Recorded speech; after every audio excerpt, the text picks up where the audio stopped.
Hello, I'm Bill Wagner, and welcome to an introduction to C#. I think C# is a wonderful language, and this is a fine time to learn it. This session is especially designed for beginners or for people who aren't familiar with C# but have done some programming.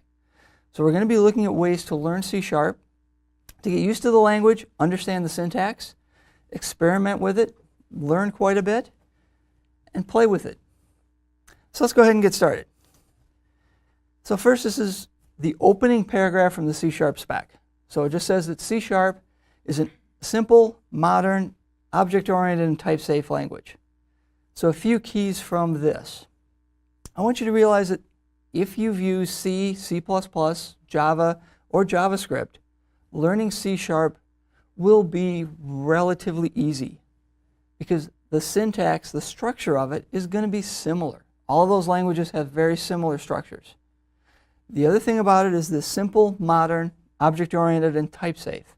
Those are some of the key tenets of what we're going to do in terms of learning the syntax of the language, understanding its structure, and being able to work with the language throughout anything that you do. Those terms are going to come up over and over again. We're going to talk a little bit about what objects mean. You heard that earlier today with Kathleen and Scott as they were describing different kinds of designs. Type-safe is important in that the compiler, which is what interprets your code and turns it into an executable, understands C# types. So it understands what you're trying to say, and it will tell you if you make mistakes.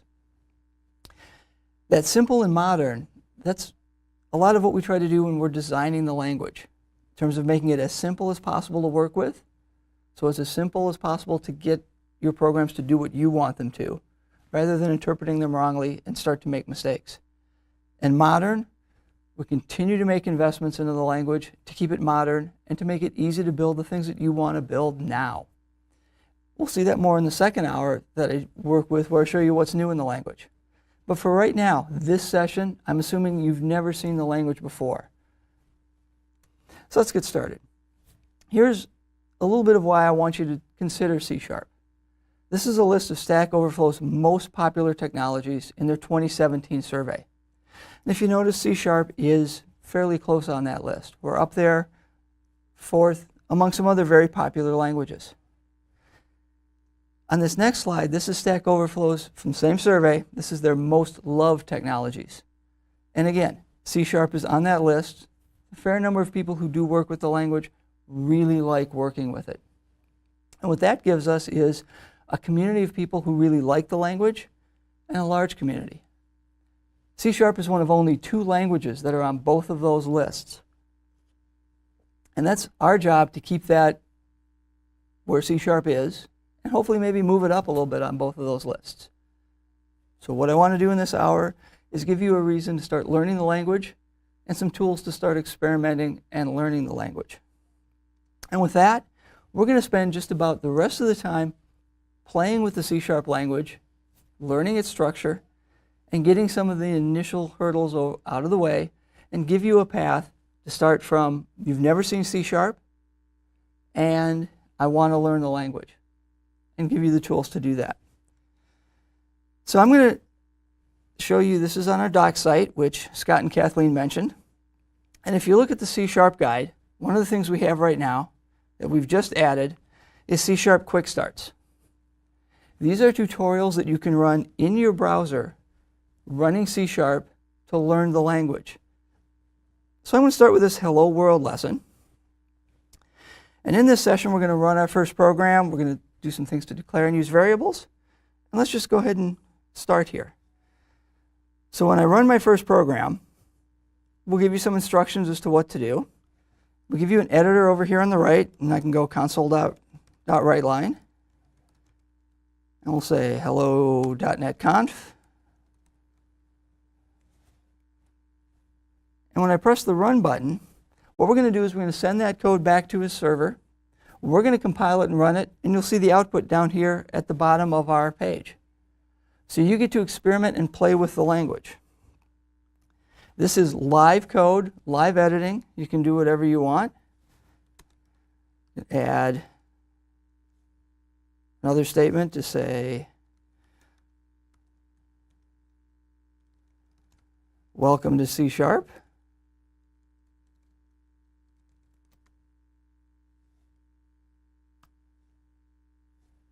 Press run again. We'll send that back to the cloud.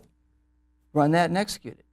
So what we get there is now we are taking your code, let you explore the language, and you can run anything that you want inside this browser. You don't have to install anything. You don't have to download anything. It's all running interactively in the browser for you to experiment with. This first tutorial, or first quick start, we start with running a program. We'll teach you a little bit how to use different variables. One of the things that we do is, since we do run the compiler and we teach you about different structure of the C# language, if you make a mistake in typing something and you type something that's not valid C#, like in this section, I'm going to ask you to declare variables. And to make them work, one of the things C# has is you have to declare the type. So there I'm declaring that a friend is a string, which is a collection of characters. I give it a name, and then we ask you to go ahead and print it out.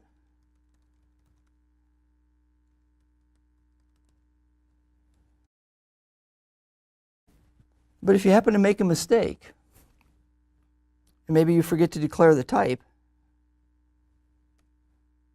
and you press run, our output is going to give you an error that says something effective, the name a friend does not exist in the current context.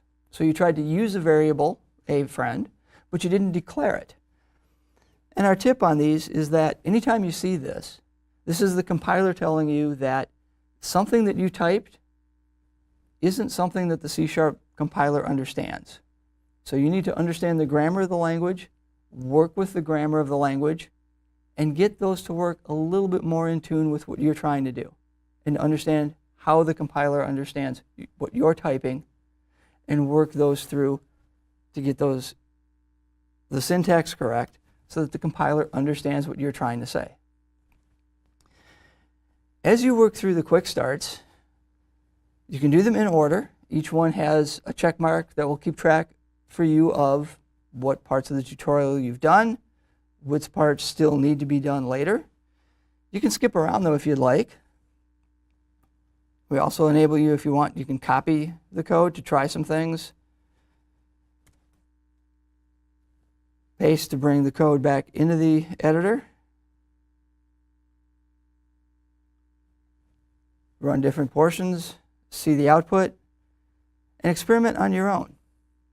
So the first one, as I said, works with strings. If I go back up, our second tutorial teaches you more about different things in numbers in C#, where C# has a few different types of numbers. We start teaching you a little bit about integers, which are whole numbers that you know from math. Those whole numbers basically work to do any integer math.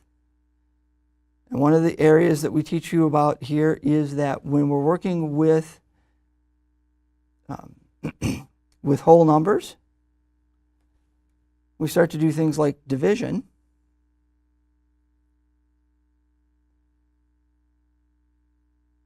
We will always get a whole number even if the actual answer mathematically is not a whole number.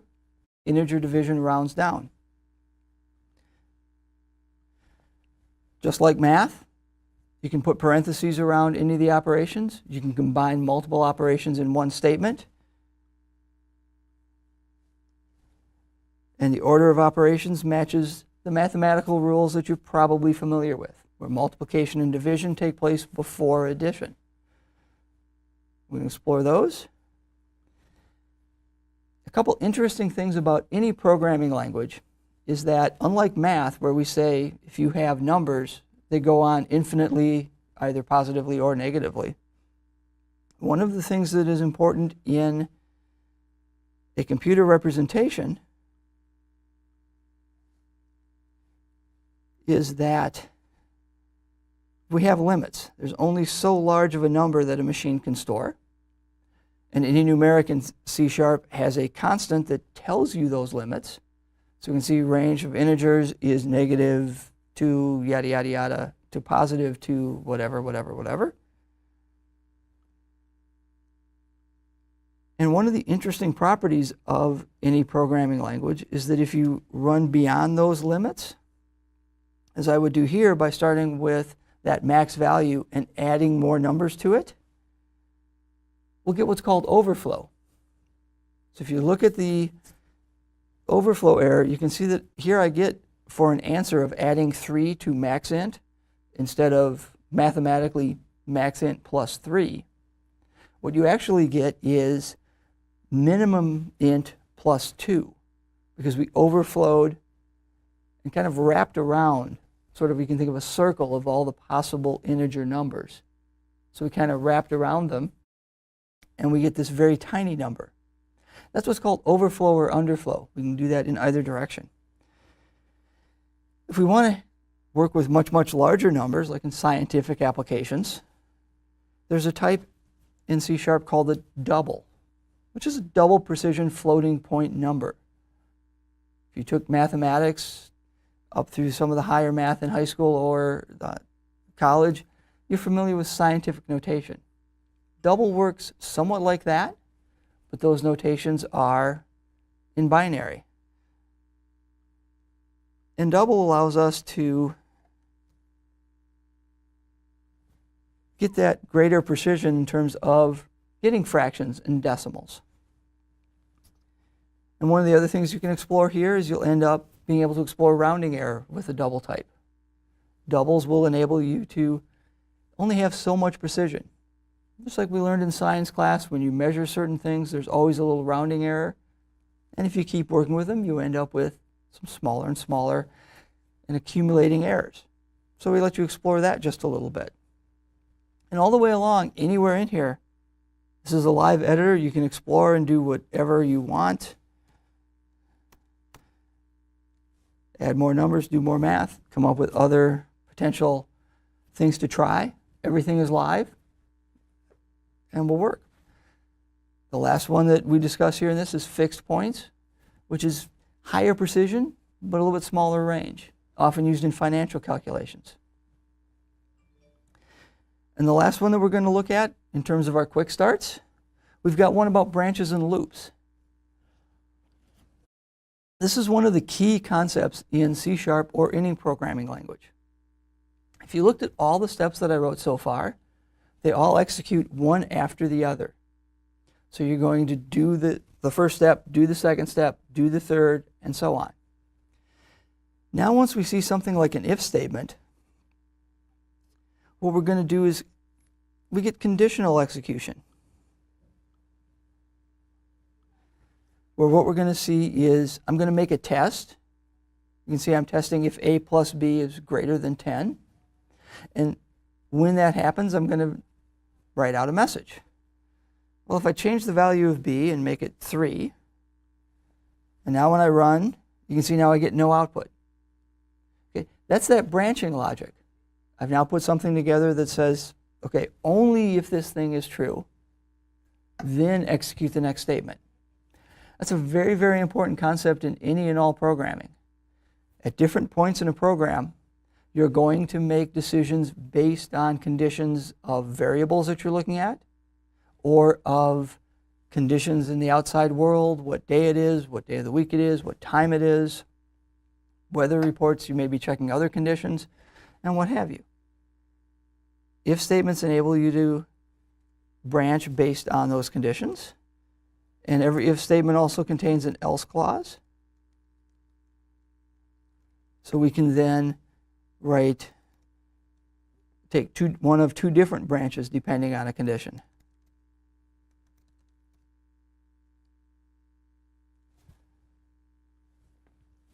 So by adding an else clause, now you see I get some output here.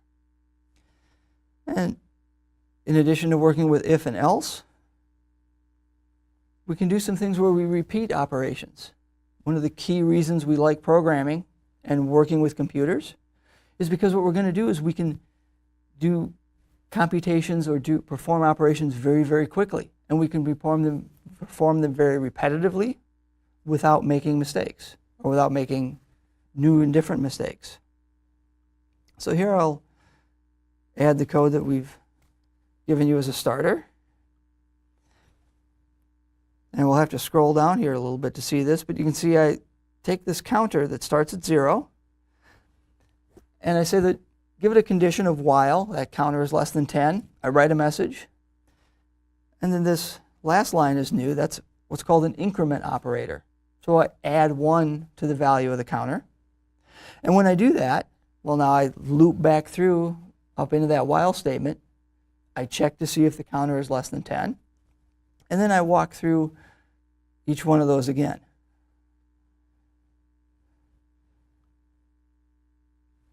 Another loop we have is something called a for loop. And we go through and describe that in detail on the tutorial. So overall, with these different quick starts, what we have, and there will be more coming here, you get to work on and experiment with C# in the browser, learn some of the syntax, hopefully learn some things about the language, and we want this to engage you so that you would like to learn more. And this is very low impact. Again, I said everything is in the browser. You don't need to download anything. You don't need to install anything. You don't need to do anything else other than open up a browser. I'll have the link to where the quick starts are at the very end of this deck. Experiment with yourself. Share it with friends, other people who are interested in learning programming or learning C#, and start to experiment with the language. Now, there's only so much that we let you run in the browser. There's only so many things in a program that are safe to run in a browser or that are fast enough to run in a browser. You know, some programs that we write do a lot more work, run for a lot longer, and we really don't want to do that just in a browser. So at some point, after you've played with these quick starts for a while, you're going to want to do a little bit more. So once we do that, let's start looking at C# and .NET Core as a very small, lightweight install. It's not that hard to bring into your computer. And then start writing C# on your local machine, and then execute that and run those programs anywhere you want, and work more with some of the other larger templates that you can see in other sessions, and start building what you really want to build. Because I think you want to get beyond just playing in a browser as you're programming and build the things that excite you. So let's show how you do that. If we go to the site .net, that's going to start to gear you toward downloading the right machine for you, the right things. And we're going to pick the .NET Core. And if we went to download it, I would be downloading the Mac OS version. I do already have it on this machine. You're going to need an editor. The one that I am going to use is something called Visual Studio Code, which is code.visualstudio.com. If you already have an editor you like, whether that's Sublime, Eclipse, Vim, what have you, everything I'm showing will work in that environment as well. I'm going to concentrate on this one just because it's the one that's on this machine. And it's more fun to write code and work with code than it is to watch me install things. So I'm going to switch over to a console. I've created a directory here, and I'm just going to make a couple subdirectories so we can play just a little bit with C# locally. And the command to create a new application with .NET Core is called .NET is the .NET CLI. That executes commands that do things that .NET does. And there's a command in .NET called .NET New, which will create a new application for you in the current directory. So it will give you some starter C# files. It will give you a .csproj file, which I'll explain as we get going, but that basically is a set of commands and configuration that helps build your application. You don't really need to look inside that file often, but it does have configuration about how we build the application using the .NET CLI. So if I type .NET New, I get a whole bunch of information out about the kinds of things .NET New will build for me. There's some job options at the beginning, and I'll let you explore those on your own and read those. The main thing I want you to see here is we can build a console application. We can build different kinds of unit test projects. As you start building more things, and as Kathleen was talking about, start building those unit test projects around the code that you're creating so that you test it and verify it. We can build a variety of different web applications, from an empty MVC MVC with Razor Pages, SPA, React, Web API. Some of the ones at the bottom you will learn about as you explore more about the .NET ecosystem. Those are different kinds of configuration files we use for larger projects. For introductory level things, everything once you get past ASP.NET Core Web API, you probably won't use for quite a while. But they are there as you grow in and learn more. If you look at the languages, I'm specifically talking about C# here today. There are a couple other languages in the .NET ecosystem, F# and Visual Basic. Different templates are supported there as well, so you can build some of those applications in those languages if you want to learn those as well. So since I created a console directory, let's start by exploring a little bit with the console locally. So I'm going to do .NET New, and I'm going to say it's a console application. We have a few lines that came out. So, template console application was created successfully. It made some assets on my machine. And then it says this post-creation actions. So it's running a command called .NET Restore. And what that does is if you look, you can see it saying restoring packages. So .NET Restore is grabbing NuGet packages or .NET assets, other assemblies that a console application relies on. By analogy, if you're familiar with NPM, you can think of it as the packages, an analog to NPM, but for .NET assemblies. Now, if we just list this, you can see we have that program.cs and a console.cs project file. So if I want to just see what got created, I'm going to do .NET Run. And it's going to do a build for me. And then, amazingly, it runs Hello World. That's a good place to start. Just like we started online, exploring in the browser. When we do this in your own machine, we're going to start with just a Hello World program. Let's go ahead and look at that program. So I switched over to Visual Studio Code. In Visual Studio Code, if I want to open something, I'm going to open an entire folder. And it learns just everything that's in that folder. So if I go to .NET Conf, go to my console application, open it up, it's going to start. This first error is something mostly on my machine because of some add-ins that I have. It's because I have not checked this into Git into source control.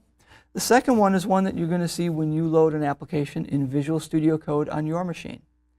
It says required assets to build and debug are missing from console. You want me to add them? We're going to say yes. If you watch the left side of my screen, we're going to see a new directory get created that's called .vs code. Those are some things that the Visual Studio Code editor uses in order to build your application and configure some things to run it just inside the editor if you want, instead of switching over to the shell. So I open program.cs, and you can see this is a little bit more than what we saw in the browser. In the browser, you were running inside a sandbox that we created for you to run your code and bring it back. This shows you a little bit more structure of what's inside an application. Let's make this a little bit bigger so we can look more at the code. So you see that in the middle, that console.write line for Hello World. That's what we actually created. That is the stuff that executes that you really care about, just like we did in the browser. When I look outside this, I'm going to see a few little things that are helpful as we start building larger programs. This is why when you switch over to build things on your machine rather than in the browser, you're going to start to see more of this syntax. The first one, this static void main, that's a method. It's a function. What that means is it is a block of code that we can reuse by calling it multiple times. In particular, for C#, main is a method for the entry point for an application. So some things that you don't see that are part of those packages that got restored by .NET Restore are going to call this method to start your program. Outside of it, you see where we have this class program. We can rename that particular class anything that we wanted, but everything inside C#, remember from that first slide, it's an object-oriented language, which means that everything that you create inside C# is code that exists inside a class or inside of some type. Class program is a type. So the type for my program, and it has a method in it. Namespaces are something that you can ignore as you start exploring until you start building larger and larger applications. A namespace is simply a way to organize different pieces of your application as it gets bigger. Think of it as like different file folders or different bins to put stuff in. Kathleen and Scott were talking about this application that had some data transfer objects, a front end, a back end, and so on. Different namespaces keep those organized. For a small program, you're probably only going to have one namespace. So then it just kind of sits there. And then at the very top, you see this using statement. Well, that's just something that says there is a namespace out there called system, which is where a lot of the core .NET framework types and APIs live. And in this program, I'm going to use that namespace. And I'm going to use types from that namespace. In fact, this console.writeLine, if you look when I roll over it with the cursor, it gives me some information about it. That is a class system.console. So it's part of that system namespace. So by saying using system, I'm saying I'm going to use stuff that's in here. Now, over on the way left, you can see a few tabs here. One of them is this debugger tab. That helps us look at an application and watch it run slowly. I'm going to switch this over so I can see this side a little bit quicker. There's two different ways I can launch it. I can either attach to a running application, or I can launch it inside a console that will start in this bottom right part of the editor. Now I'm going to add just a couple more lines here. We'll go back to that very beginning sample that we did inside the browser. We'll say, welcome to C#.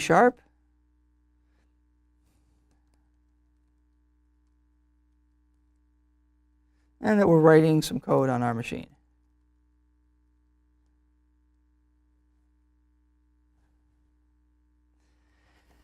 Okay, so now I've got 3 lines. If I go up and I just press this green button to start debugging the application, we can see now we create this window in the lower right hand of our screen. We're starting to run some things.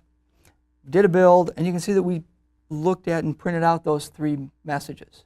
So it works pretty much like what we did in the browser. Now we're just seeing more of these things locally.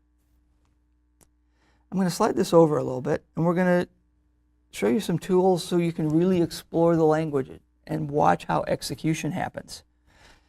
I'm going to press over in the left-hand side here. You can see as I start to move my cursor around, you can see I get this little red dot. If I press that, that red dot gets bright. That's what's called a breakpoint. Now what that means is when I start this application, the application starts to run. Visual Studio Code is watching how the application runs.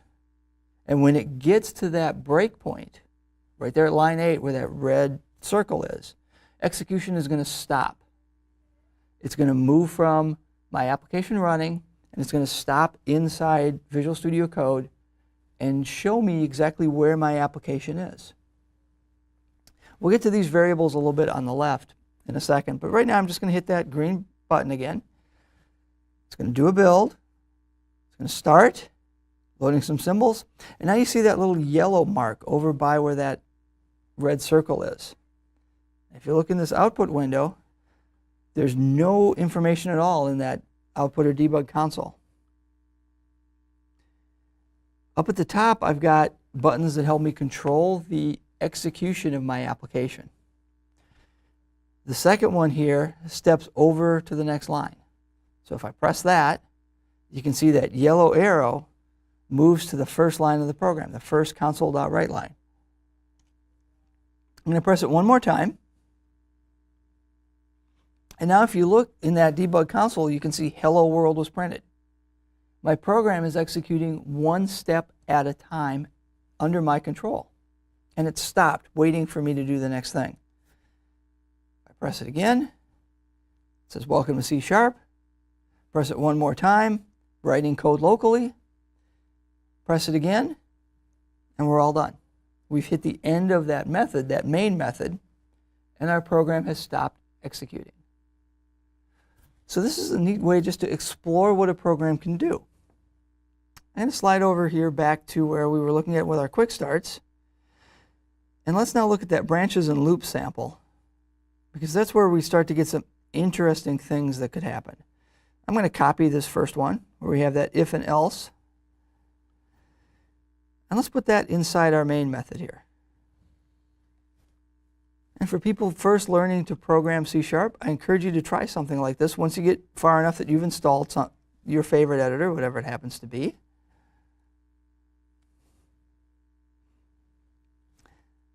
One thing, I'm cleaning this up mostly just for our readability purposes. C# doesn't really care about indent levels. It's not significant. But it's a little bit easier for us as humans to read. So now inside main, you can see I've got a few other bits of code in there. I'm going to assign those variables, declare an int, assign it to 5, declare another int, assign it to 3, make a test, and then print something. I've still got that same breakpoint in line 8. So I'm going to press the green button to start it. And what you're going to see is this blue 1 is telling me that I've got one file that's not saved. When I press the start debugging, it's automatically going to save that file. It's going to do a build to recreate the executable with the new code I've just written. Then it will start the program. We'll get to that red circle, and then it'll stop. And it'll ask me what I want to do in the debugger. We'll get to really explore a little bit of how C# executes. So here we are, we started. Great, we're stopped, nothing's happened. Now if you look over here, I've got some interesting stuff. I can now look at some local variables. Here's some interesting things to see. A and B, which they say are integers, well, their value is 0. We haven't set them yet because we haven't gotten that far in the program. Okay, so I can now step over it. I'm now onto the line that's going to assign A. So as I press that same button, watch over in the locals. You see that sort of flash there, and now A is assigned the value of 5. We've executed that line. We've initialized that variable. Press it again. We've now initialized B. Now we're at that if statement. We're going to evaluate that A plus B, which would be 8, and then see if that's greater than 10. So we step over it, and notice a couple different things. So we evaluated that A plus B, and then we jumped over the first console.write line, because the answer wasn't greater than 10, and we're on the second one. So I'm just going to hit the green button to say go, and just run the rest of the program. That's how if statements work in practice. It just changes where execution is. We'll go back to our initial value. Let's press the green button again. As we keep exploring, we're going to do things a little bit quicker and just step over the first few lines. All right, now we're up to try to figure out A plus B, is it greater than 10? Should be 12. And now see, we get to that first line. Well, I'm not going to just press the green chevron here because I want to see what happens next. So I pressed the step over, and you can see it printed out the message. Great, the answer is greater than 10. And then it leaped over the else clause because since A plus B was greater than 10, it executes the things under the if clause, not the things under the else clause. Great way to just explore and learn the language. Okay, so what we've done so far, we've played a little bit with C# in a browser, so we can try small little snippets. We can work with things inside a browser, write some C#, learn some of the syntax, learn some of the basic structure.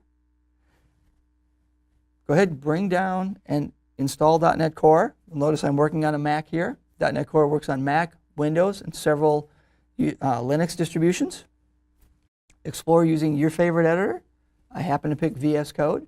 If you like Sublime or Eclipse or whatever, those will work as well.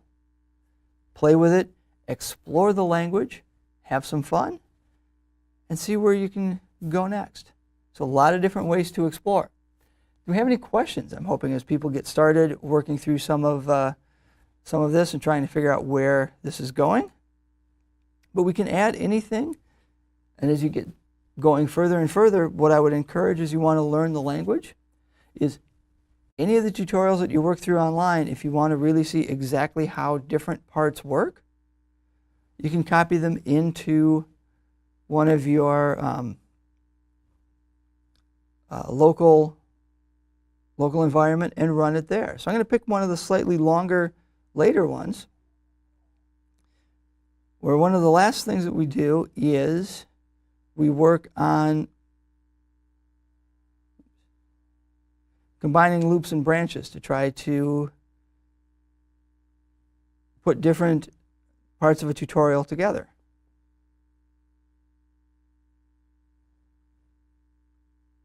So we'll try to write that last one. So what we want to do is let's try to find the sum of all the integers 1 through 20 that are divisible by 3.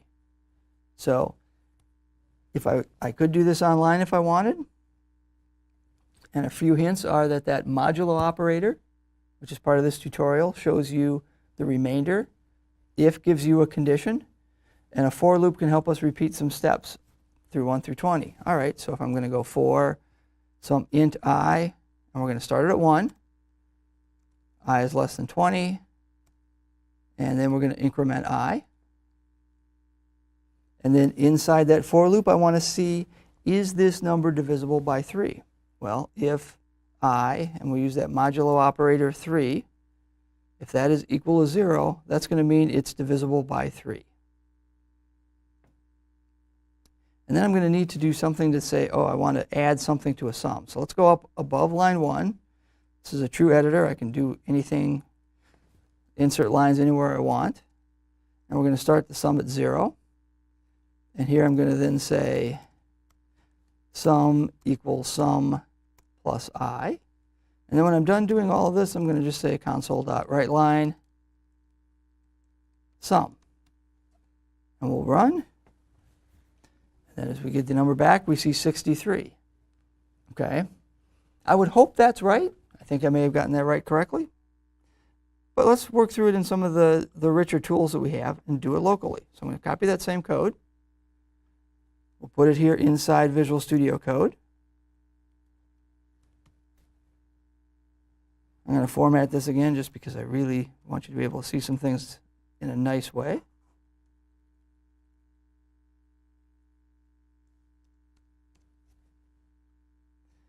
And then let's just set a breakpoint here, and I'm going to want to watch as we go through some things and see, do I get the right answer? So this is how I would go about debugging something like this if I'm just experimenting. So we'll hit the green button to debug. And we start, and we're learning the language. We're trying to figure out how things work. Okay, sum starts at 0.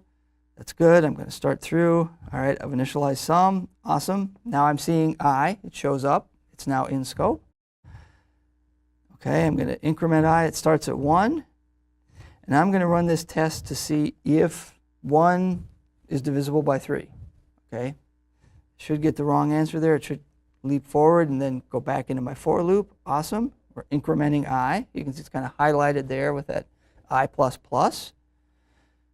right, I is still less than 20 because if you look on the left, it's 2. I walk down. Okay, we're going to check to see if I is divisible by 3. Nope, it's not. All right. Okay, so that logic looks like it's working. Let's just check it when it gets to 3. Okay, so now I'm checking to see if 3 is divisible by 3. Should be. 3 divided by 3 is 1. That if statement was true. So we're going to go look at sum and see that sum is sum plus I. So sum should now take on the value 3. Okay, it did. Great. Now instead of just walking every single one of these, I just now kind of want to check to see if I always get the right stuff. So I'm just going to set a breakpoint on the line that executes sum. And by doing that, I can then hit that green button to say just go until you hit a breakpoint, and it will only stop on those numbers that are divisible by 3. So I'll hit go, and now if I look, okay, int I, that's 6. That would be the next number divisible by 3. Great. I'm going to just step over it. Yep, 3 plus 6 is 9. Sum got updated correctly.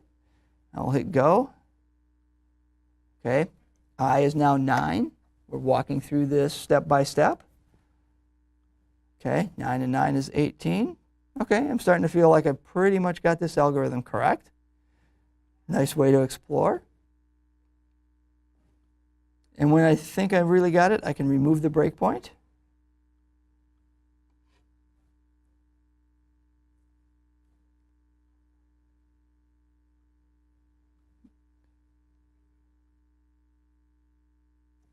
We finished running at 63. Okay, so we got that correct.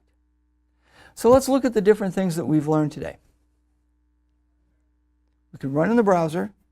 We're super thrilled to announce this. This is in preview mode, so you can experiment with these tutorials. If we go back up to the quick starts, we're going to see that there are 3 there right now. We're going to continue to write more of these tutorials so that you can continue to explore the language interactively before downloading Visual Studio Code or before working with anything inside your machine. As you start getting more interested, head over to Visual Studio Code, install the .NET Core SDK, start working on your own, and explore and build more of what you want to build. With that, we've switched back. Here are some of the resources that we have. If you want to look at things that are in the browser, those quick starts, aka.ms, C#-quick starts, those are going to be the ones that we have interactive. There are 3 now. It's in preview mode. Try them out. Tell friends that are interested in programming, try it out and experiment. The C# tutorials, which I'll show you in the browser here. Also under the C# guide, we have a whole set of tutorials. These are things that you can build on your machine. They're roughly in order of things that will be fairly simple to get fairly more complicated. And we're going to continue to add more here for more different ways to experiment and learn about the C# language. .NET Core, if you go to aka.ms, .NET Core/get started or -get started, another section of our docs under .NET Core, Get Started has any number of walkthroughs that will help walk you through building your first application, whether you're using Visual Studio Code, whether you want to do something in Visual Studio on the Mac or on the PC. If you prefer using Visual Basic as a language, there are tutorials there as well. .NET Core SDK, Microsoft.com/net/core, that's where you get it. Visual Studio Code at code.visualstudio.com. How do I get back to a console output session is one of the questions that I've had. I think I know what you want to start with there. If I understood the question correctly, my output session here will stay in the debug console and I can continue to look at it. Another thing that you can do is with anything that you've built, if you do .NET Run, it will run in that console. You can continue to look at what's there. I think that answers your question. If it doesn't, please add more and I'll try to drill down into where you were looking at. Another great question is, are there any good sites that help with providing simple projects a beginner can build? We're definitely investing in a number of them. Code Academy has some. I will add some more links later because I don't have all of them off the top of my head. I'm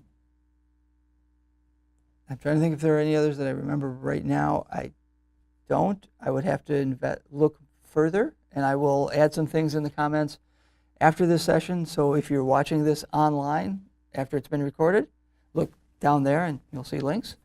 And I will try to update it with other resources where you can learn C#. There is a Learn C# site that I haven't investigated a lot, but has a number of tutorials in it. And then code.visualstudio.com brings that down. Different things that I want you to try next to learn more. Run the interactive quick starts. Those are going to give you a good feel for a start of the language. Try .NET Core and try Visual Studio Code or try your favorite editor. Visit the C# guide to learn more. Go to docs.com or docs.microsoft.com/.net/C#. That is the home of the C# guide. Everything we have about C#, which is constantly being updated, is published there. And tell us what you think. As I said, this interactive browser experience is new. We're launching it today. As you explore, if you find issues, and I'm sure that there are probably some out there, preview mode, go to .NET or github.com/.net/docs/issues. Tag it with area C# quick starts. That's one of the labels that we have. I will show you that. If we go to from any of our pages, we should be able to get to our home site. If I go to edit, that's going to take me to the source on GitHub. If we go under issues, if you were to create a new issue, if you look at the labels, we have labels for any of the areas.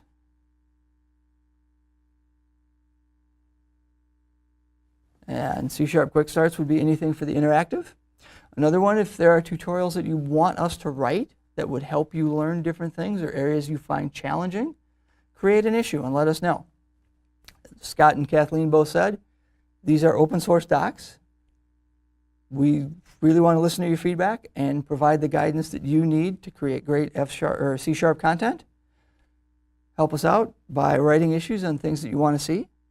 If you've got ideas, if you're one of the more advanced people that are watching this, if you have ideas of tutorials that you want to write us an issue and give us an outline of what you would want to do and work with us to get us a pull request, and we would be very happy to see those as well. Any other questions that are coming in?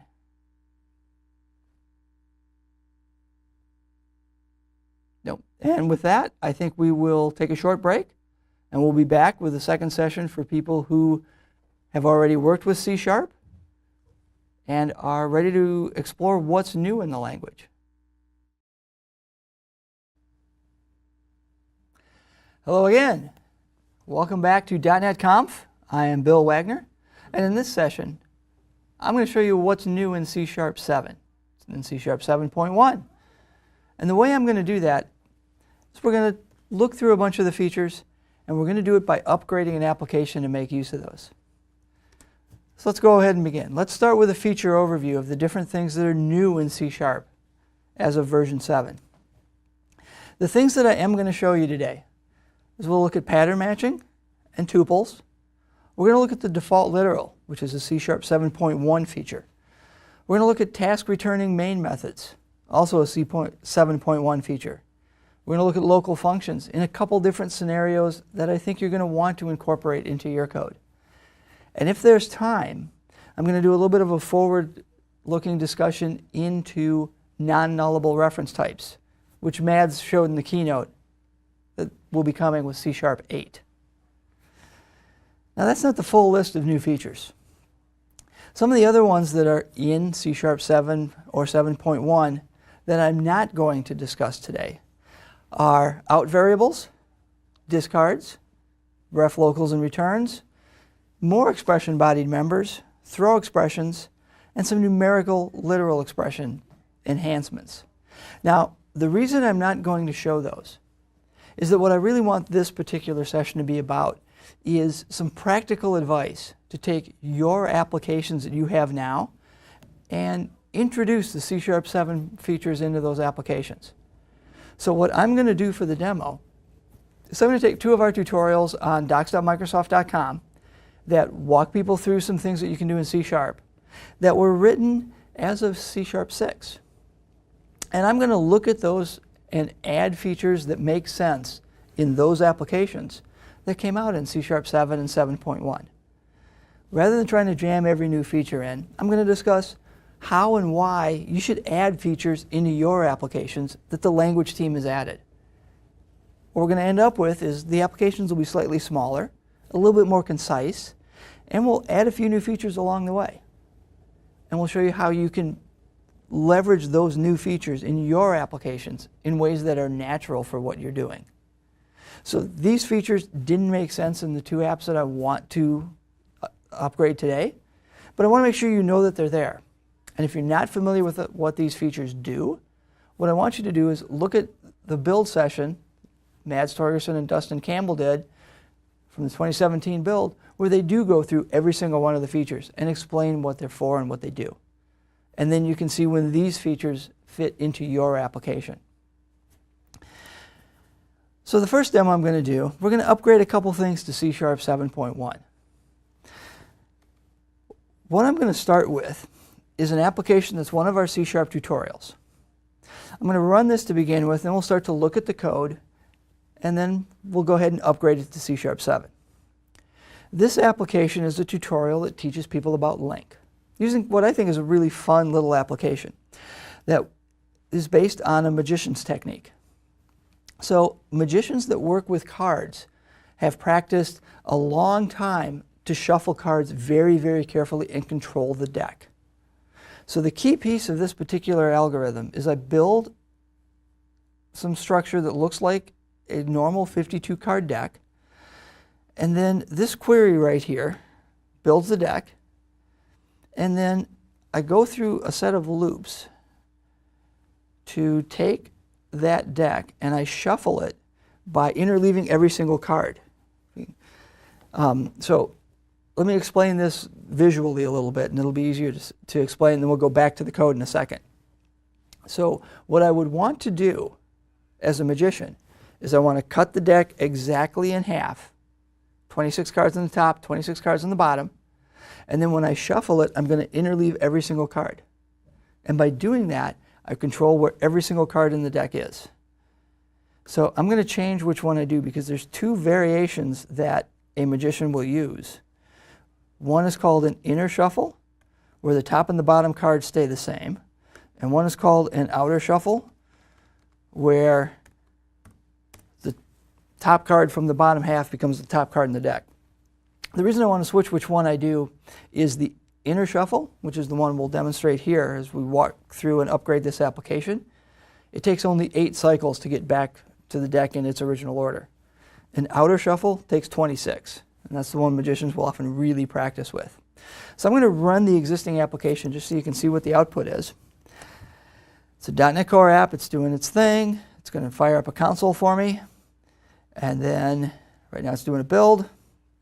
Build succeeds. And what this application does right now is it prints the order of every single card in the deck as it goes through all these shuffles. And then at different points through, it's going to say how many times it's already shuffled the cards. And you can see the cards start to move around a little bit, things get in order, and so on and so forth. And then after 8 shuffles, it's done. Now, some of the feedback I had on this application is that it's kind of cool to watch, kind of cool to look at, but printing out the location of every single card, that's a lot of output, and it's really kind of hard to see what's going on. So we're going to add a couple features to that as well. But I'm going to start by simplifying some of the data structures that we have. So I'm going to start, there's a file here called the playing card. And I'm going to point out one thing to people who aren't familiar with our samples on docs. We do use regions, and we use them for a particular reason on our site. We pull the code directly from the sample to insert into the markdown files that you read as you're discussing and learning about the tutorial. So the snippets mark regions of code that we pull out and insert into the docs. That enables us to have a CI build on all of our samples, which then directly is reflected in the code that you see online. So all our samples get built and tested as part of our build process. So if you give us a pull request and give us a new sample or update one of our samples, please leave the snippets in place. So I want to change this to tuples, because if we look at this particular type, it really doesn't do anything. The only code that does anything other than just initialize something is the override of toString. And honestly, I think I can live without that. So I'm just going to delete that file. And now I'm going to get one programming error, because here in this query, where I create the starting deck, I now don't have that type anymore. So let's just change it to a tuple. Okay, there we go. And now I'm going to get this red squiggly, because I'm upgrading to 7.1. And when I look at what that red squiggly tells me, it says predefined type system.value tuple is not defined or imported. Now when C# 7 first came out, I would need to go to NuGet, get the NuGet package system.value tuple, and add it to this application. Well, this application is about a year old. I wrote it when .NET Core was shiny and new in 1.0. So instead of grabbing that NuGet package, what I'm going to do is I'm going to go and update the application so that instead of targeting .NET Core 1.1, I'm going to target .NET Core 2.0. And after I make that update, system.value tuple is now part of .NET Core 2.0. I no longer need a separate NuGet package. Now this is an important concept to remember and to understand. As we move forward because of .NET Core, .NET Framework, Xamarin workloads, and so on, the framework and the language may rev at slightly different versions. And new features in the language may require new types. When that happens, and the language is a little bit in front of the framework, there'll be a NuGet package that you can add. When the framework catches up, we'll no longer need that NuGet package in our applications. So rather than adding system.value tuple as a NuGet package and keeping this on .NET Core 1.1, I'm going to take this opportunity just to move it to .NET Core 2. And now, right now, if I want to do just the 7.0 tuples, I would do something like give these variables a name so I can see the suit and see the rank. That just feels kind of redundant. So instead, what I'm going to do is I'm going to change the name of the range variables here. Move this out of the way as I zoomed everything in. Stop that. I think because of my resolution, I can't get that off my code, so I'm just going to type it myself. Fine. All right, so change that to rank. And now, the only thing I'm not going to like is that what these are now going to be called, if I look at what's in the starting deck, if I say starting deck sub-0 dot, you can, looks like I will be picking up rank and suit as their names because I've automatically got the 7.1 compiler going. And now, go ahead and run, and we're running it with tuples rather than the built-in type. And you can see I just have slightly different output. I think I'm okay with that. I've simplified the app. I'm making use of a new feature. I'm good. For the rest of this demo, let's now upgrade this with some of the features that were requested. The feedback I got was that printing the entire deck was really kind of just too much. It was hard to figure out what was going on. So let's remove some of these.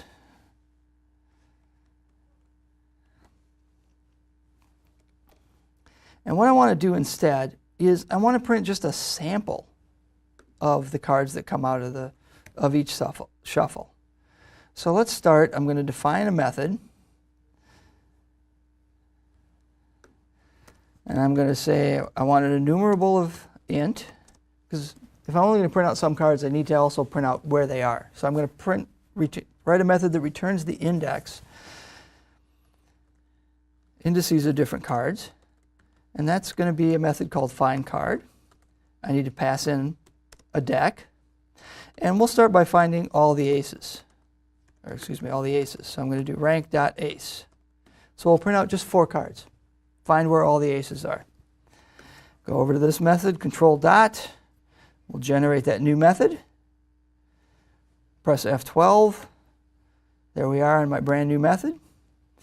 And the method definition, if you see, I now get that tuple, suit and rank, an array of tuples, my shuffle, and I'm looking for aces.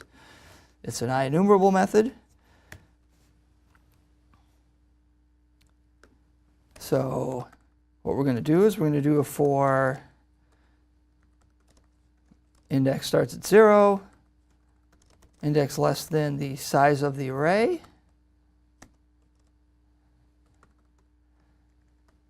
And my test is simply going to be if the card at that index, if its rank is equal to the ace, well then we're going to yield return the index. Okay, so I don't really like those variable names. This is really just the deck.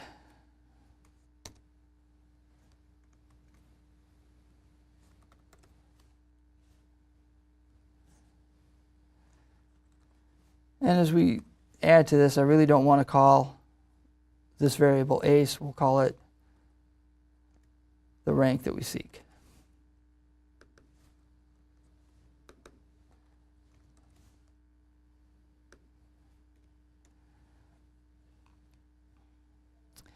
And then after I've found the different cards that I want to find, let's write some of those out.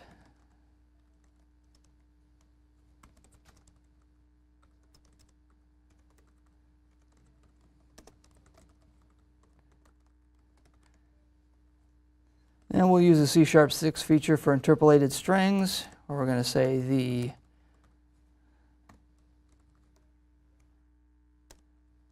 is at location index.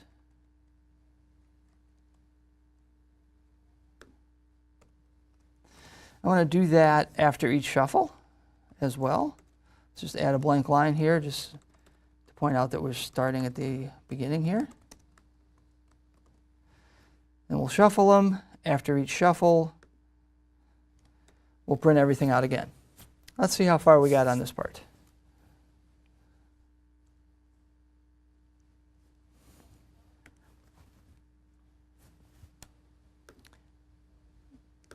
And we missed one part there.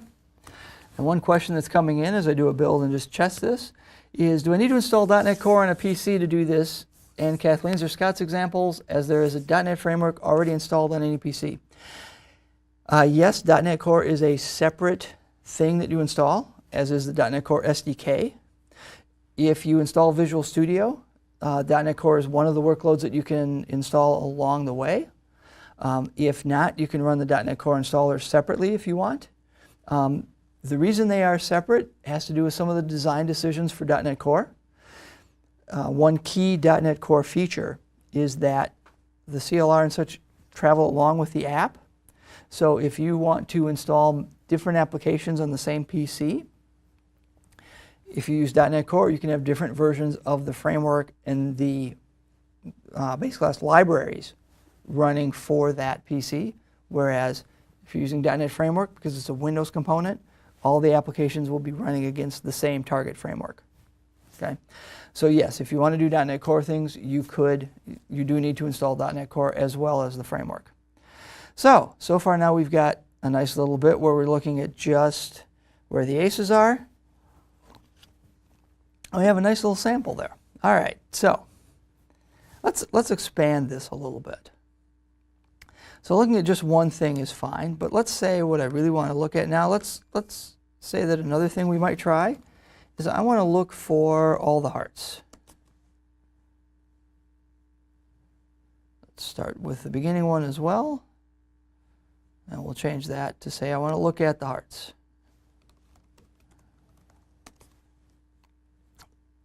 I'm going to need to make some changes to my method because you can see I've got some compiler errors up there.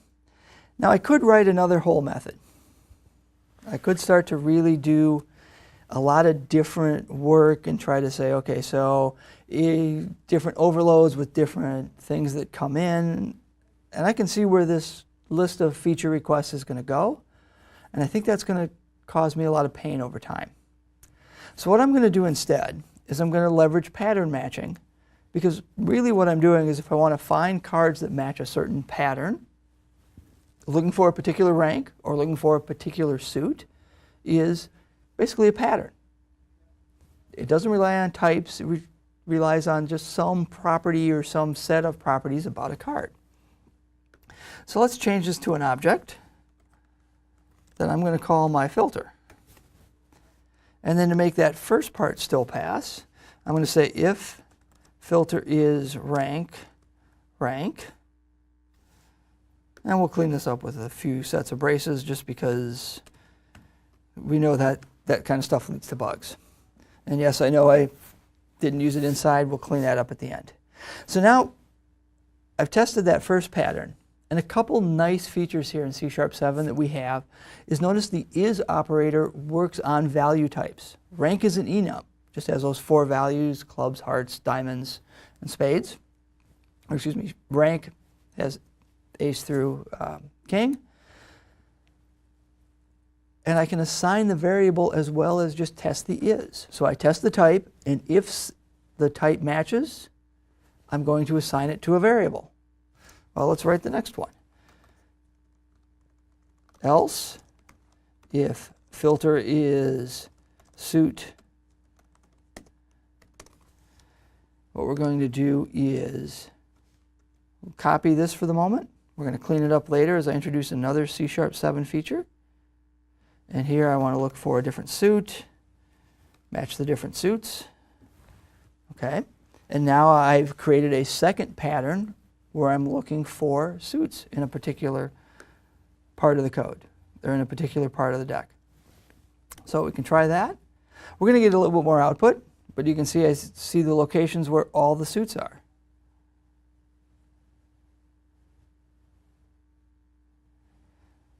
Now here you can see a few properties start as things start to move around the deck. You can see that they start to flip around. Pretty soon the 8's coming before the 2 and so on as they start to interleave back and forth in the deck. But that's a little bit more output maybe than we want. So we're going to add one more pattern that really shows how magicians and card sharks and con people play with this kind of technique.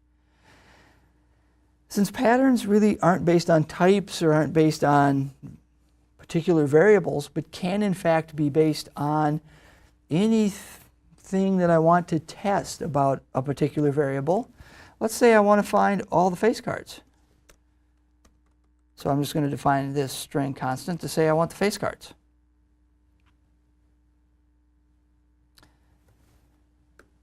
So that's going to be all the jacks, all the queens, all the kings. Those 12 cards out of the deck. Well now, okay, I don't have a case for that yet. So we'll add one more, else if filter is string s. Okay, that's close, but that's not really the pattern I want. I want another test. So let's add another set of braces here. And we're going to say and s is equal to face cards. Okay. Again, nice feature of pattern matching. Notice that I've assigned the variable s as a type of string. And then I test equality here. Because of the short circuiting of the and operator, I don't evaluate if s is equal to face card unless the pattern matches. And when I do that, s is type safe and it has been assigned. I'm going to do one more copy and paste. Don't worry, we'll get rid of those as we add another C#7 feature.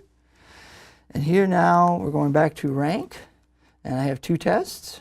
That rank has to be greater than rank.10.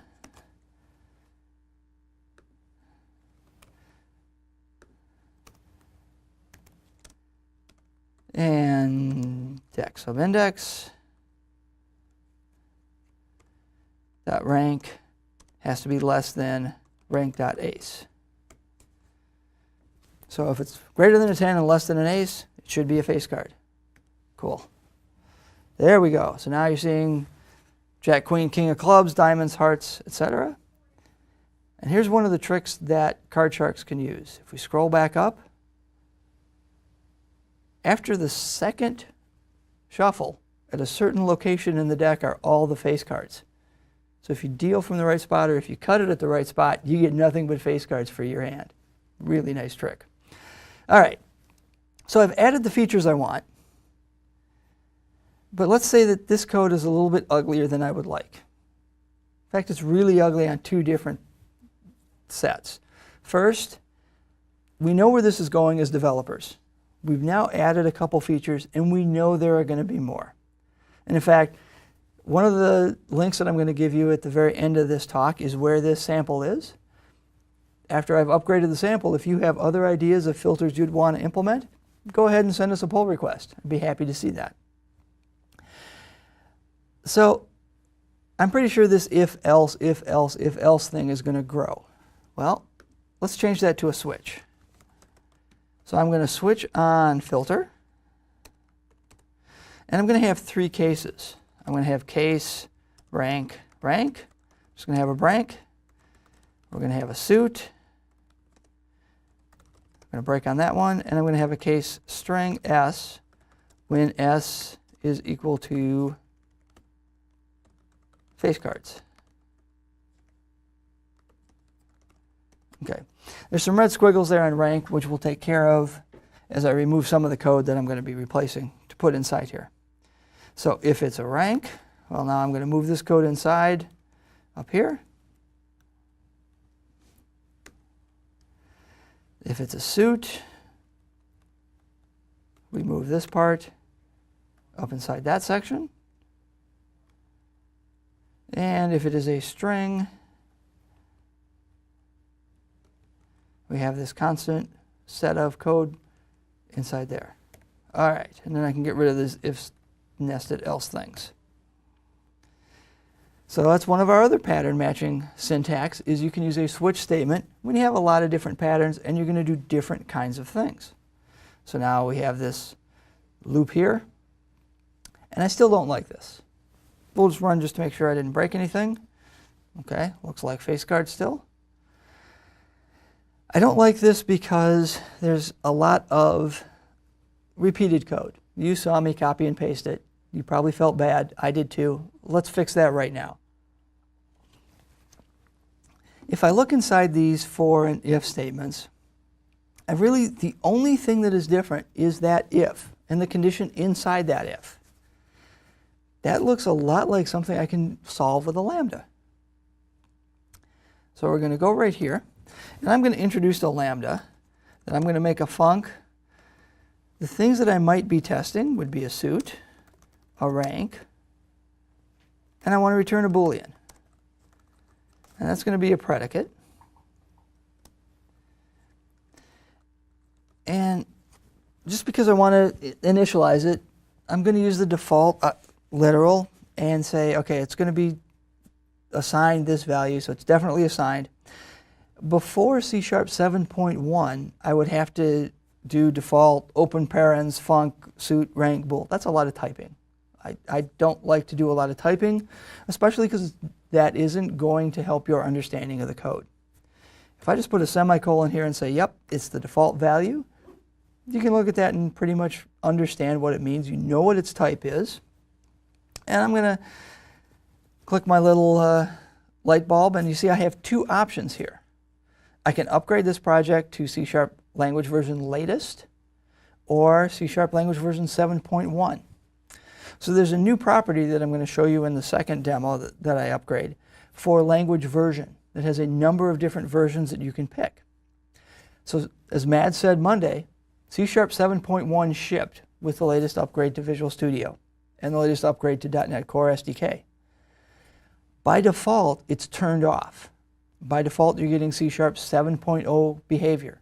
The default is the latest major version. If you want to use the 7.1 features, that's under your control on a project-by-project basis, and you upgrade.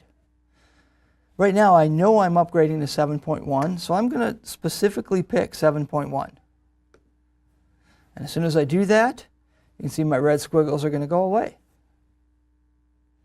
And now inside each one of these case statements, all I'm going to do is just say predicate equals. I'm going to take in, let's make sure I do these in the right order. I'm going to take in a suit and a rank.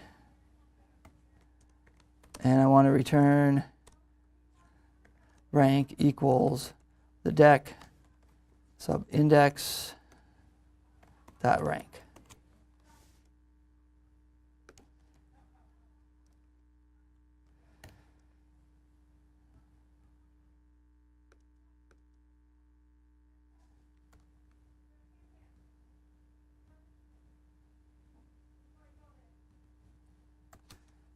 Actually, I did that in slightly the wrong order. I want to do that as that way. So I capture rank.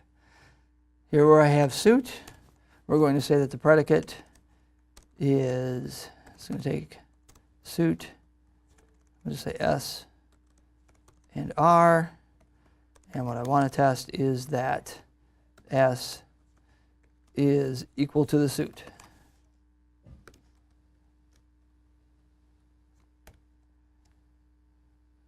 And here my predicate is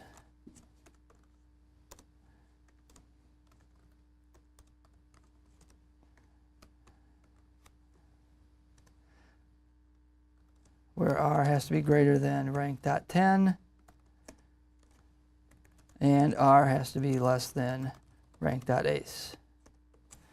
Let's add our parentheses in a few spots. Just to write that just a little bit clearer as we're typing.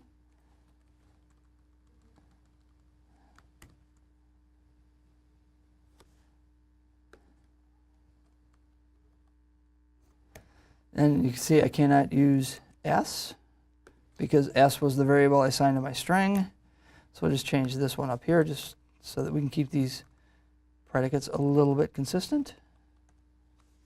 Let's put back one of those loops.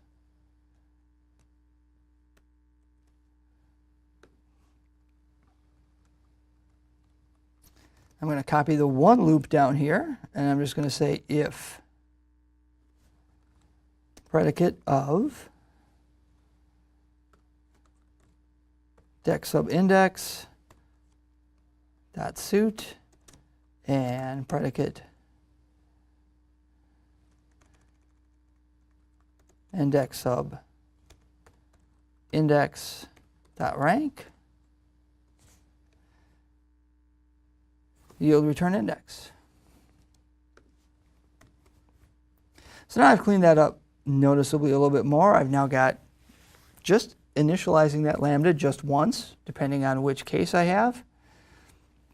And each of the patterns initializes the lambda, and then I have the loop once.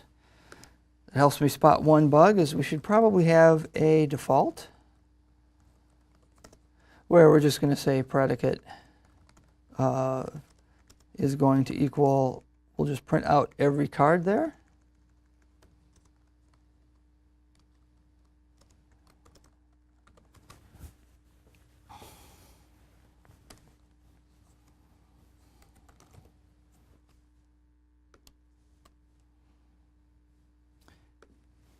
And we do that. We'll go ahead and run, make sure that that still works. And we're printing out the face cards again. So far, so good. So that was a fairly brief introduction to simplifying some code and adding some features between tuples and pattern matching and the new default literal.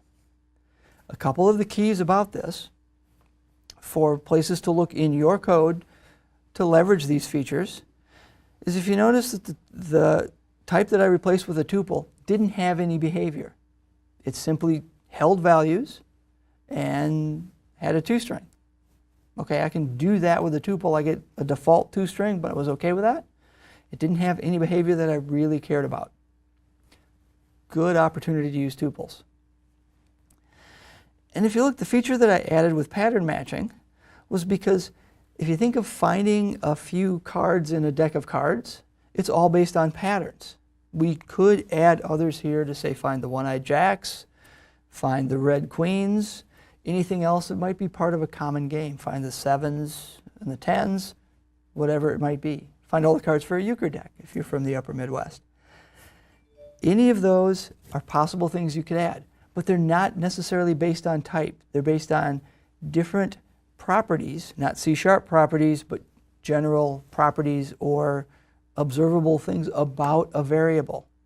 Pattern matching lets us switch or change branches based on anything about a particular object. That we can test types, we can test values, we can do compound expressions.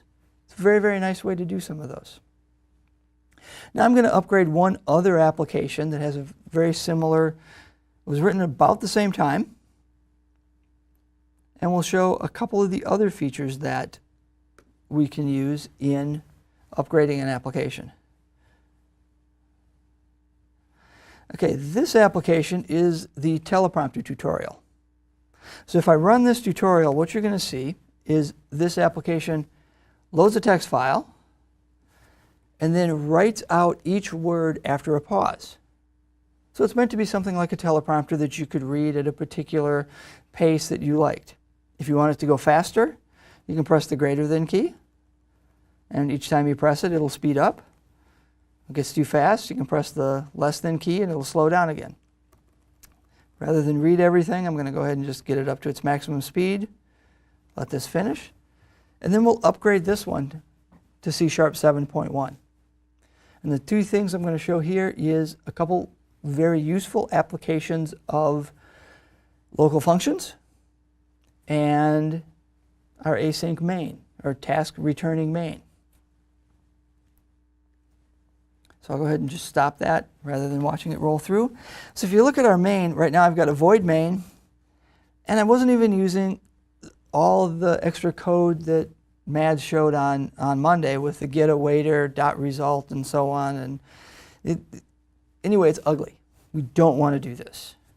What I really want to do is we're going to make this a task returning method, and we're going to make it an async task returning method. And then I'm going to just delete this, because if you look, run teleprompter just calls, is right below and just calls the same thing. So now I have this async task main. Awesome. Looks like I did the right thing. Go ahead and do a build.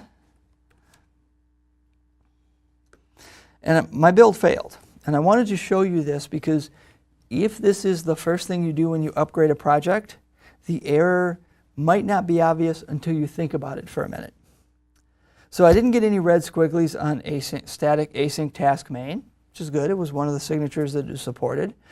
But I get this error that says, program does not contain a static main method suitable for an entry point. Now, the first time I saw this, I had to think for a minute, what did I do wrong? Well, I didn't do anything wrong. I just haven't done something yet. The code that I wrote is valid, so the compiler doesn't give me squiggles. But because I'm using C# 7.0 or 6.0, or when I wrote it, async task main is not a valid signature. So everything compiles, and then when you get to the step where we're trying to find main, the compiler says you don't have one that matches. So I'm going to go into the properties page for this project. And first of all, we'll go ahead and update this to .NET Core 2.0. And then we'll slide over to the build page. And at the bottom of the build page, you're going to see this advanced button. And under that advanced button, we see our C# major versions. And before I change this, I'm going to make one change. Is I'm going to say, I want this for all configurations. Because the way the UI is constructed, you can set language version differently for debug and release builds. And if you don't think about what you're doing, that's probably what you're going to do. And it's almost certainly not what you want. Most likely you want to use the same compiler version for both debug and release. So set the all configurations up in the build tab, open advanced, and here's the full list. So I want to show just a couple different points here. We have these two keywords, default or latest, to get the latest minor version or the latest major version. We also have every different version of the compiler that has been released and specified. So I can pick everything from the official standard C# 1, C# 2, 3, 4, 5, 6, and 7, and 7.1. So we'll just pick 7.1 because that's really what we wanted. And now, when I go back and I do a build, async task main works. Cool. So I wanted to show you that workflow just because it could be confusing the first time you see it. A couple other things about async main. So you may have learned that async void methods are bad. And you're right, async void methods are bad. If I change this to be async void as a main method,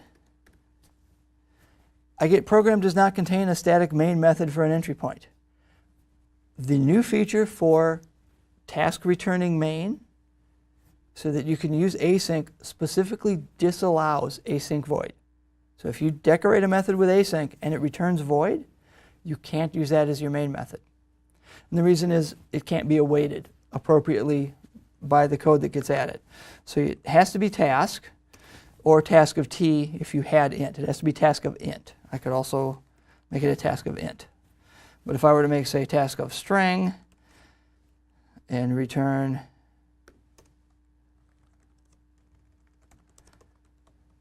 foo, the compiler will also tell me it doesn't contain a correct method.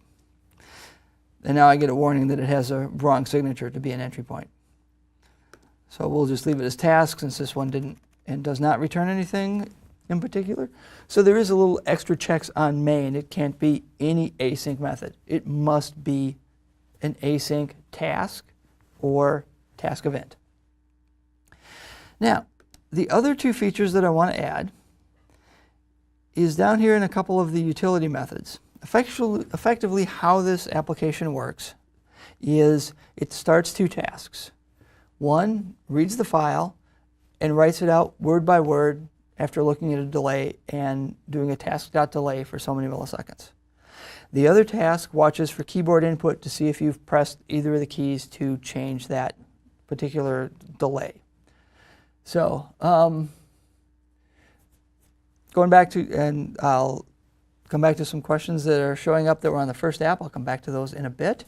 But if we look at this input, or these methods, I've got a couple different utility methods that can complicate error handling.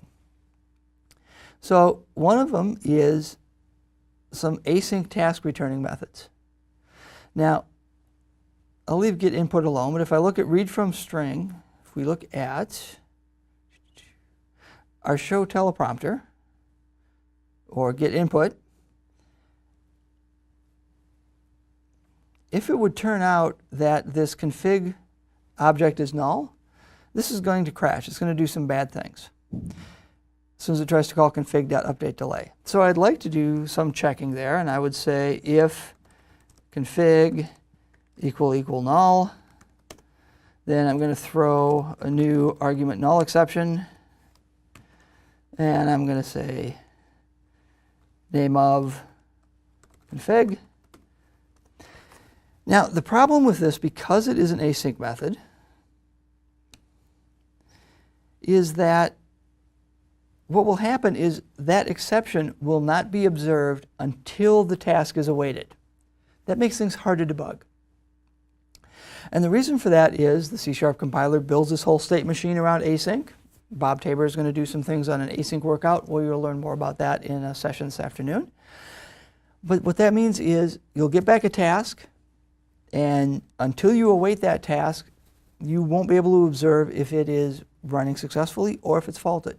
When you await a faulted task, whatever exception faulted the task will get rethrown. That makes this kind of configuration very, very hard to debug.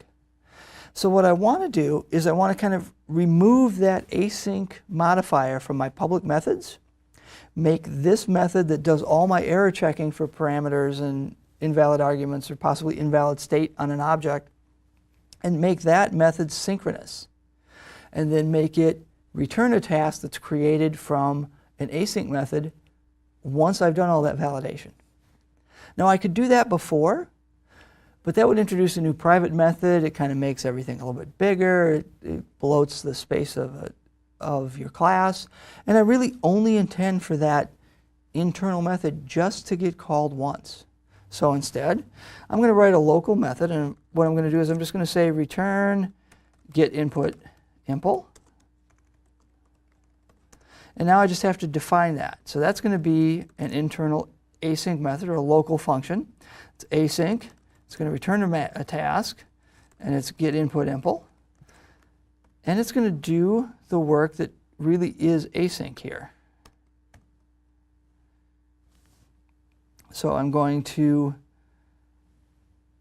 make an async task returning method that creates this thing I'm going to start and awaits tasks.run. Now you see I get a red squiggle here, and what it's telling me is this is an async method. It returns a task. Okay, that's what I wanted to do, but I still have that async modifier. So I have to remove the async modifier. And now what would happen is if I pass null to get input, what I'm going to see is an exception happens immediately. So I can catch that programming error immediately without wondering what happened when I await a task later.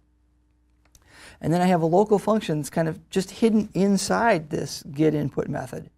So it doesn't show up as one of my members, public or private. And it's easier to spot my intent that I only expect this to be called from inside that task returning public method. Now, I have a very similar pattern right here in the code that reads from the text file, except that it's an IEnumerable. And IEnumerable does the same basic kind of work. It's going to do yield returns when you ask for any of the elements. So once again, you can call this method and no errors will be returned, no exceptions thrown, until you advance the enumerable and want to call for the first item. So let's come back and let's do the same thing here. So I want to say is if string dot is null or empty. I'm actually going to say if string or white space of file, then we're going to throw, and I'm just going to throw an argument null exception. And before I check this code into our repo, I'm going to do a few little bits of cleanup to make it a little bit nicer to check both null and white space, because white space really isn't null, but it's still bad.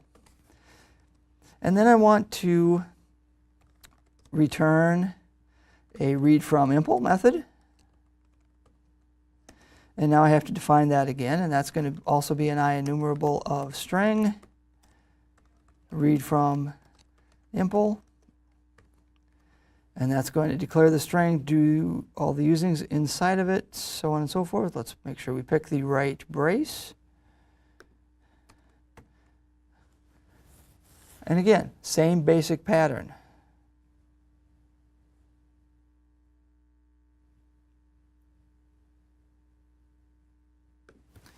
Forgot my new. Okay, so now we've cleaned this up using a little bit of local functions. And that pattern is basically when you make one of these methods where the C# compiler is going to generate some code for you that defers when errors are observed. It's often nice to wrap that in that implementation and use that state machine for either IEnumerable or for an async method. Wrap that in a local function and have an outer method do all your argument and state validation. Throw errors synchronously so they can be very quickly caught and observed exactly where you're calling the method. And then defer to the iterator method or an async method that is a local function so it doesn't have scope from anything outside of the method where you declare it. So we'll go ahead and run.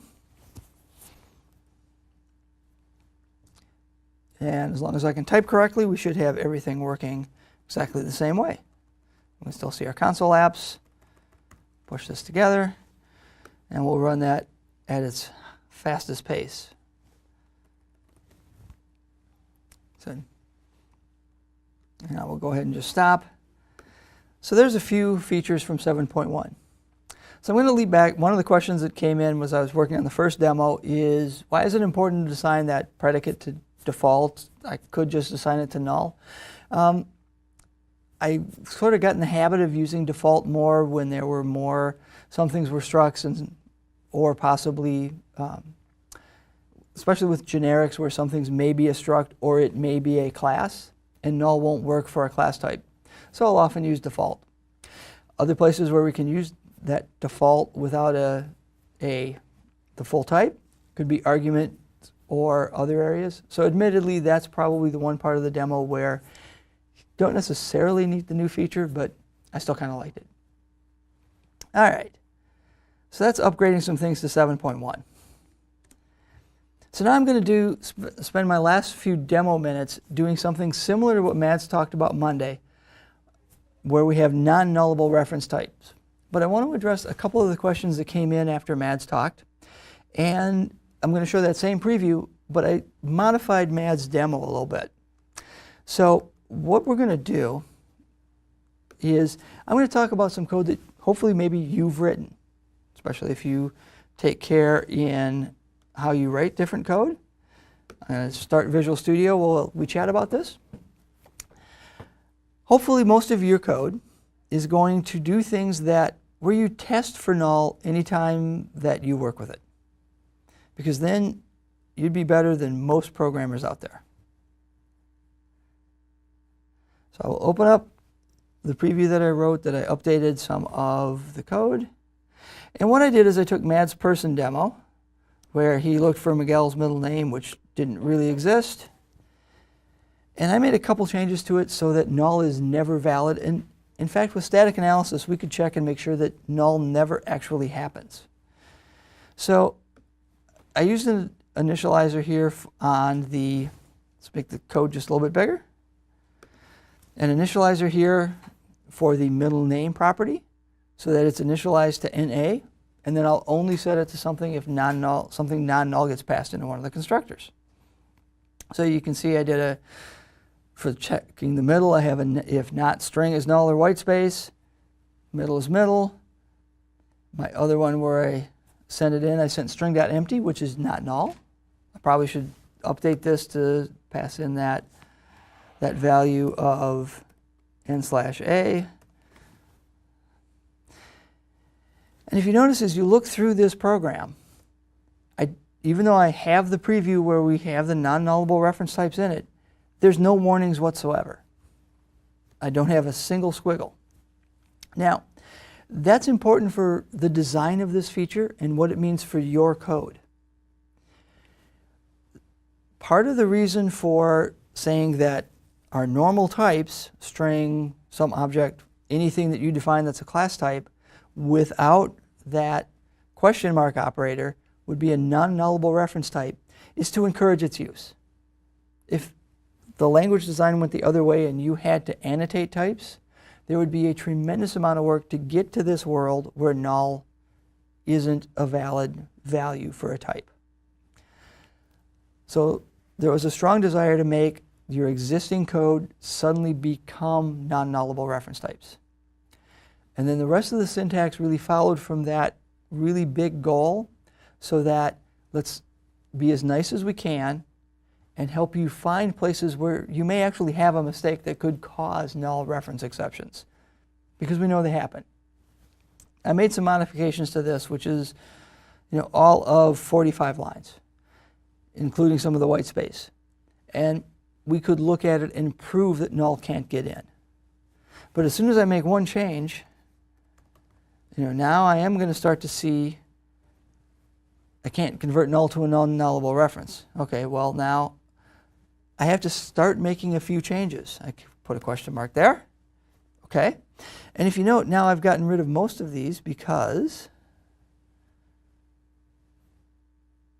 here, interestingly, we didn't explicitly check just against null. So if I just went if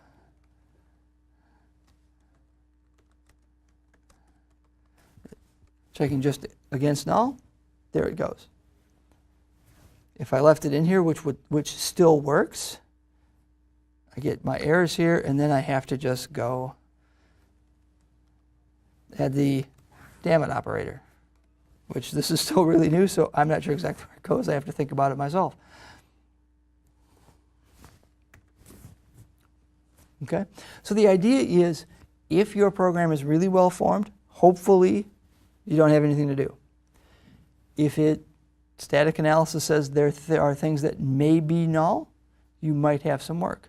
Now this particular idiom here where we're checking is null or white space may be taken care of by the time everything gets revved out, because the static analysis on BCL types might get better.